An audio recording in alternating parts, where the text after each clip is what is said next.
നമ്മൾ ഇന്ന് സംസാരിക്കുന്നത് ആന്ധ്രാപ്രദേശിലെ ഹിൽ ടൗൺ ആയ തിരുമലയിൽ സ്ഥിതി ചെയ്യുന്ന തിരുമല വെങ്കടേശ്വര ക്ഷേത്രത്തെയും അവിടുത്തെ പ്രധാന പ്രതിഷ്ഠയായ വെങ്കടേശ്വര ഭഗവാനെക്കുറിച്ചുമാണ്.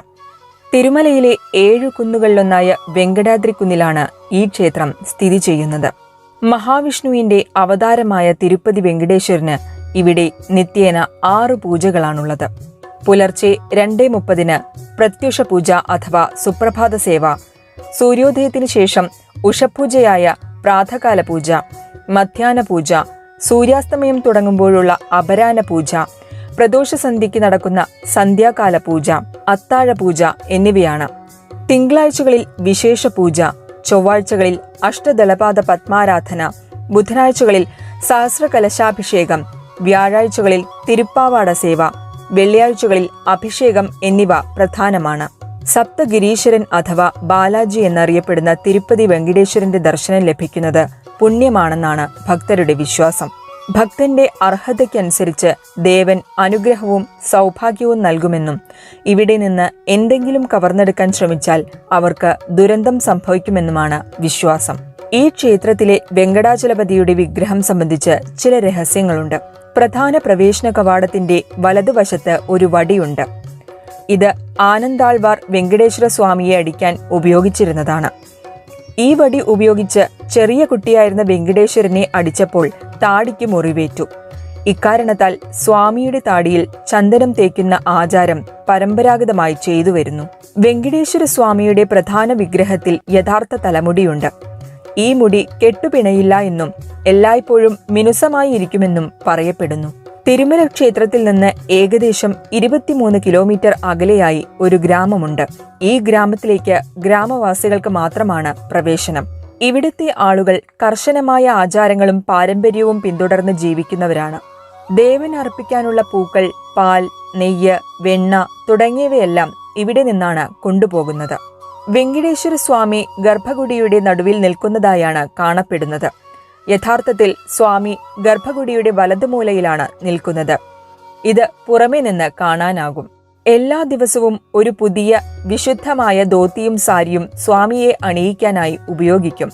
പുതിയതായി വിവാഹം കഴിച്ച പൂജ നടത്തുന്ന ദമ്പതികളാണ് ഇത് സമർപ്പിക്കുന്നത്. ഗർഭഗുഡിയിൽ ഉപയോഗിച്ച പൂക്കൾ വിൽക്കാൻ പാടുള്ളതല്ല.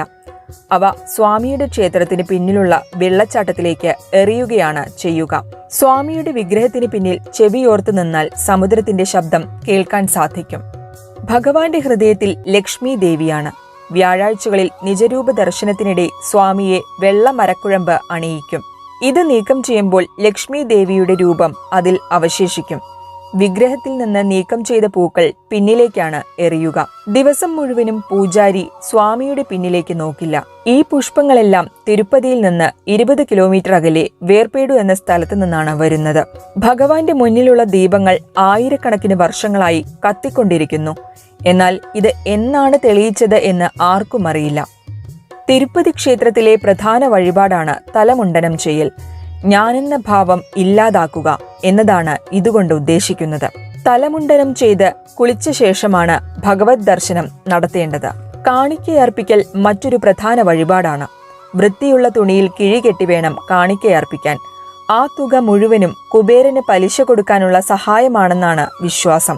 എത്ര തിരക്കുണ്ടെങ്കിലും കിഴി കയ്യിലുണ്ടെങ്കിൽ നമ്മൾ അറിയാതെ തന്നെ വേഗത്തിൽ ഭഗവാൻ ദർശനം സാധ്യമാക്കുമെന്ന് ഭക്തർ വിശ്വസിക്കുന്നു. ശ്രീ വെങ്കടേശ്വര മഹാമന്ത്ര പൂജ നടത്തുന്നത് തൊഴിൽ തടസ്സം, ദാമ്പത്യ ദുരിതം, തൊഴിലില്ലായ്മ, വിവാഹ തടസ്സം എന്നിവയ്ക്ക് പരിഹാരമാണെന്നാണ് വിശ്വാസം.